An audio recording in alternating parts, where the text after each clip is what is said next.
Buckle up. I'm Carl Azus, and CNN Student News starts right now. First up, Vice President Joe Biden makes a surprise visit to Iraq. During the trip, he was scheduled to meet the country's leaders and with U.S. troops, but there was a distraction when the international zone in Baghdad came under fire. A CNN reporter said the vice president wasn't injured. It wasn't really clear whether he was actually near where the attack took place because reporters aren't allowed to discuss the VP's location. That's for security reasons. Mr. Biden arrived in the Middle Eastern nation on Tuesday. He said he made the trip in part to show support for the Iraqi government as it takes full control of its country.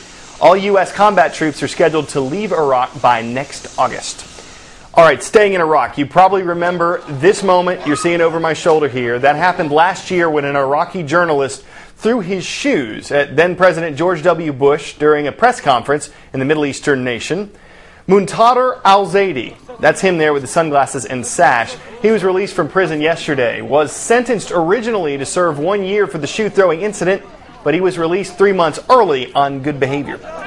Well, moving back to the states now, the U.S. House of Representatives has passed a measure formally criticizing Representative Joe Wilson for his outburst during President Obama's recent address to Congress. The vote was mostly along party lines, 240 votes for, 179 against the measure. Most congressional Democrats say Wilson's actions were a serious violation of House rules. Many Republicans agree his outburst was inappropriate, but they think this measure is a distraction from more serious issues like health care. Wilson had already apologized to the president for his outburst, and he called yesterday's vote a waste of time. And an update now on Rivka Berry, the Ohio teen whose religious conversion from Islam to Christianity gained national attention.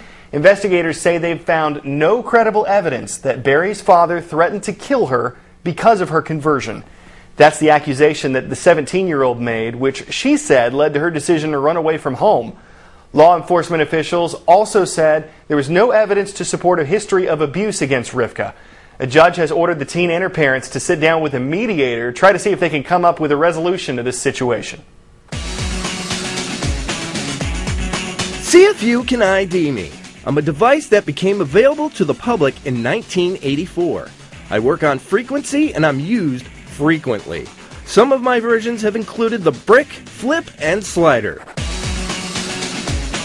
I'm the cell phone, and I'm used by billions of people around the world. Everywhere you go, you're going to see someone on a cell phone. But some medical experts are saying we should be using them less. And that is because of research that suggests there could be a connection between cell phones and some potentially serious health concerns. These same experts admit the science is not conclusive, though. Still, Brian Todd rings in with details. Ellie Marks thinks it may be too late to save her husband, but she's determined to tell his story in Washington. Alan Marks has brain cancer, and Ellie says his doctors pin it on one device. About how much did Alan use his cell phone? Alan used his cell phone a lot. It was glued to his ear. He's in the real estate industry. He used it, probably averaged about 22 hours a month. Marks concedes this was in the 1990s when cell phones were bigger and emitted more radiation. But she's also concerned about current cell phones and so-called PDAs, personal digital assistants. And she's not alone. A new report from the Environmental Working Group warns of radiation risks and has a top 10 list. Motorola has 5 models on it, BlackBerry has 2. This is a BlackBerry Bold, one of the top 10 emitters of radiation on your list. What is wrong with phones like this, basically, according to your study? Those phones emit high levels of radiation that has been associated with increases in brain cancer in the most recent studies that looked at people who use cell phones for more than 10 years. The Environmental Working Group says it didn't test the phones itself, instead used existing data, and it admits the science is not definitive. To clarify, the study says these phones emit higher levels of radiation, but does not assert the phones themselves increase the risk of cancer. Contacted by CNN, Motorola issued a statement saying radiation levels in its products are within safe exposure limits. A representative for the BlackBerry manufacturer did not respond to our calls and emails. The Wireless Trade Association cites FDA and American Cancer Society studies showing no adverse health effects from wireless phones. A researcher from the National Institutes of Health who studied the risks says some data concerns him, but when pressed, Taken as a whole, with the studies that we're talking about and the ones that you've done, Are these devices really emitting radiation levels that are concerning or unsafe? Right now I cannot answer that question. We just don't have the data to answer that question yet. But the Environmental Working Group also has an issue with the safety standards put out by the government. It says standards set by the Federal Communications Commission are based on 1992 recommendations and are very outdated. Contacted by CNN, the FCC said it has always relied on the advice of government health agencies for its safety standards, and it says so far no agency has recommended that those standards on wireless devices be changed. Brian Todd, CNN, Washington. Today's shout-out goes out to Mr. Dennis's civics classes at Miami Springs Middle School in Miami Springs, Florida. In what city was NASCAR founded? If you think you know it, shout it out. Is it Indianapolis, Charlotte, Detroit, or Daytona Beach? Start your engines. Go!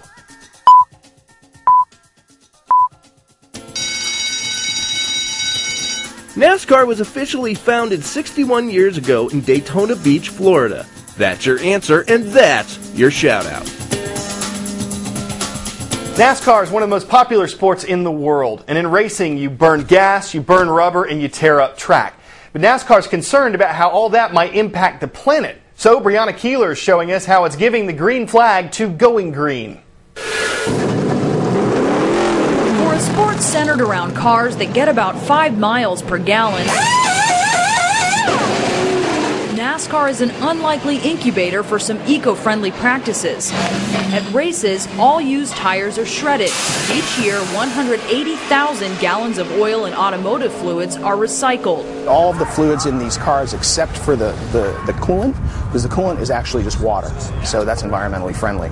But everything else, Safety Clean captures and adds up to 180,000 gallons a year. The oil in a stock car could be used for what? I mean, it could be used in fleets and cars, recycle oil. NASCAR recently hired Mike Lynch to coordinate its new green initiative. He's trying to lessen the environmental impact of racing cars, but his major focus is beyond the track. Imagine this venue full with 125,000 people and all of the ways that they got here. And what goes on the track is maybe 5% of that. NASCAR races are like small cities. Thousands of fans, thousands of cars, tons of trash. 4 tons of bottles and cans. How many bottles and cans is that? It's about 1.5 million containers. Here at Richmond International Raceway, that gets recycled, but only about 1/3 of NASCAR's racetracks recycle, though officials say all of them will within the next few years. And they add, trying to offset what happens in and around the track is just one part of their strategy.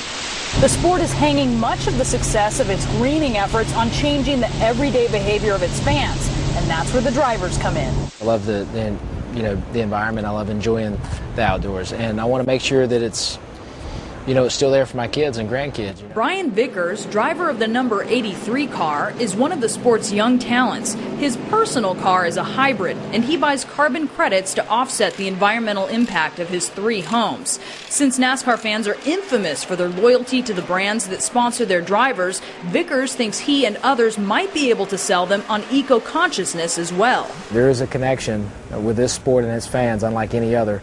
And I'm excited about that because I think that presents an opportunity for this industry to make a bigger impact than any other. The potential is there, but even Jeff Gordon, one of the biggest names in racing, will tell you the sport needs to do more to sell fans on a greener lifestyle. I think there's a lot more that we can be doing, and I think that the fans would appreciate that. All right, before we go, a parade makes an unexpected pit stop, especially since the parade was a cattle drive. These curious cows wandered off the route and into a nearby gas station, just doing a little bovine browsing. But then check this out. Cowboys literally ride into the rescue. Woo, doggies! The rodeo roundup took a while. They eventually did herd the cows back out the door and brought an end to the amusing experience. We won't utter another word. Just see you tomorrow for more CNN Student News.